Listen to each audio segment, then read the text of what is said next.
বন ও জলবায়ু পরিবর্তন মন্ত্রণালয় এবং প্রাণী সম্পদ উপদেষ্টা সৈয়দা রিজওয়ানা হাসান বলেছেন, এক সময়ের প্রমত্তা বড়াল নদের প্রবাহ ফিরিয়ে আনতে বর্তমান সরকার বদ্ধপরিকর।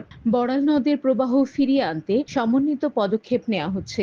এজন্য ভরাট হয়ে যাওয়া নদের 18 কিলোমিটার পুনঃখনন করা হবে এবং পদ্মা নদী থেকে বড়ালের সংযোগস্থলের কাছাকাছি যে সুইচ গেট রয়েছে সেটিও অপসারণ করা হবে। সোমবার রাজশাহীর চারঘাটে বড়াল নদের উৎসমুখ পরিদর্শনে গিয়ে এসব কথা বলেন তিনি। উপদেষ্টা বলেন, দেশের জলবায়ু পরিবর্তনের প্রভাব মোকাবেলায় সরকার সংশ্লিষ্টদের সম্পৃক্ত করে কাজ করছে। আমি আগেও স্লুইস গেট উঠিয়ে দেওয়ার পক্ষে ছিলাম, এখনো পক্ষে। আমি মনে করি না যে চারঘাটের স্লুইস গেট এখন আর রাখার কোনো যৌক্তিকতা আছে বলে, কিন্তু আপনি শুধু স্লুইস গেটটা তুলে দিলেন, নদীটা খনন করলেন না, তখন কিন্তু আপনি কোনো সুফল পাবেন না। ফলে দুইটাকে একসাথে কম্বাইন করে আমরা কাজে হাত দেব। তিনি বলেন, পদ্মার পানির ন্যায্য হিসাব বুঝে নিতেও সরকার কাজ করছে। যথাসময়ে ফারাক্কা চুক্তি নবায়ন করা হবে, তবে এখন থেকেই নিজেদের প্রস্তুতি চলছে।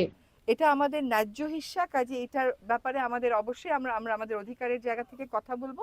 আমরা সমস্ত কাগজপত্র সবকিছু তৈরি করাই হচ্ছে, নিয়মিত করা হবে, কিন্তু এই চুক্তিটা নবায়নের কথা এই মুহূর্তে তোলার কোনো প্রয়োজন নেই। আমরা মনে করি 1.5 বছর সময় আছে, তখন তোলা যাবে। দেশের নদীগুলোর নাব্যতা ইস্যুতে অপরিকল্পিত বালুমহল ইজারা দেওয়ার তীব্র সমালোচনা করেন তিনি। এই বালু দস্যুতা আর মাটি দস্যুতা একটা চরম রূপ নিয়ে নিয়েছে। এই ইটভাটার জন্য আর নির্মাণ কাজের জন্য বালু তোলে, আর পাহাড় কাটে, আর কৃষি জমির উপরের ভাগ কেটে নিয়ে চলে যায়। কৃষক রাতে ঘুমিয়ে পড়ে, সকালে উঠে দেখে তার জমির মাটি নাই। এইরকম ভয়ঙ্কর অবস্থায় আমরা চলে গেছি। এই ভয়ঙ্কর অনিয়মগুলো অনেক দিন জমা হয়েছে, এখন একদম চরম পর্যায়ে পৌঁছে গেছে। এগুলো বন্ধের বিষয়ে 64 জেলার জেলা প্রশাসক ও পুলিশ সুপারদের নির্দেশনা দেওয়া হয়েছে বলেও জানান তিনি।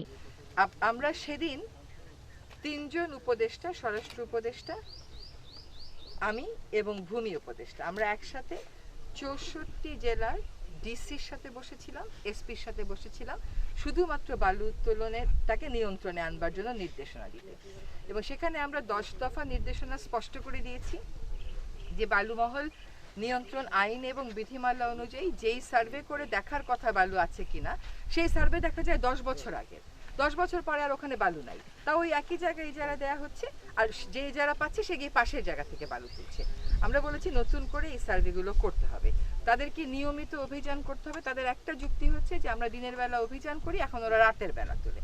এখন অপরাধ যদি রাতের বেলা হয়, আমি প্রশাসককে বলতে পারবো আমি রাতের বেলা করে বলে আমি ওটা দেখতে পাচ্ছি না। তিনি বলেন, ইজারার মাধ্যমে বালু উত্তোলনে অনিয়ম হচ্ছে। আগামীতে সরকারিভাবে এগুলো নিয়ন্ত্রিত হলে নদীর নাব্যতা রক্ষা সহ জনগণ উপকৃত হবে। এই বছর যে কটা বালুমহল ইজারা দেয়া হয়েছে, তার বিপরীতে সরকার 250 কোটি টাকাও পুরা পায় নাই। 250 কোটি টাকার জন্য সরকার আসলে বালুমহলগুলো এইভাবে ইজারা দেবে, নাকি নদীর নাব্যতা যেহেতু সরকারের দায়িত্ব, সরকার আস্তে আস্তে এঙ্গেজড হবে, কারণ এই সমস্ত যন্ত্রপাতি তো সরকারেরই আছে, সেটা করবে। তাহলে লোকেও কম দামে বালু পাবে, নদীর পরিবেশও রক্ষা হবে, আশেপাশের মানুষও রক্ষা পাবে।